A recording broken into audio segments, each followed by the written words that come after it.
মানবাধিকার লঙ্ঘিত হয়েছে বিভিন্নভাবে এবং গুমখুম হয়েছে, এটার জন্য রিফর্ম ওইটা করা দরকার ছিল। এটা ছিল কেয়ারটেকার গভর্নমেন্টের অথবা অন্তর্বর্তীকালীন গভর্নমেন্টের প্রধান কাজ। একটা হলো রিফর্ম করবে, কি রিফর্ম করবে, ইলেকশন কিভাবে জননন্দিত হবে এটার জন্য ক্রাইটেরিয়া করে দিবে। 10 জনকে জিজ্ঞাসা করে করা যায় না, এমনভাবে নিয়ম শৃঙ্খলা করবে সবাই অ্যাকসেপ্ট করবে।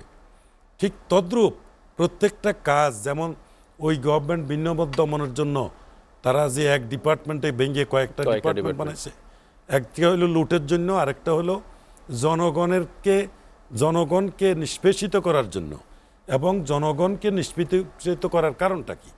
এই দেশের যুব সমাজ, ছাত্র সমাজকে ধ্বংস করতে পারলে, ব্যবসায়ীদেরকে ধ্বংস করতে পারলে, তাইলে এটা আমি কার কথা বলবো আপনারা বুঝতেই পাচ্ছেন যে কেউর ইঙ্গিতে এই দেশের জনগণকে আজীবনের জন্য অশিক্ষিত করে রাখা, আজীবনের জন্য তাদেরকে ভিখারি বানায় রাখার ষড়যন্ত্র, বহির্বিশ্বের সেই ষড়যন্ত্রের কারণেই কিন্তু আজকে আমাদের এই পরিণতি।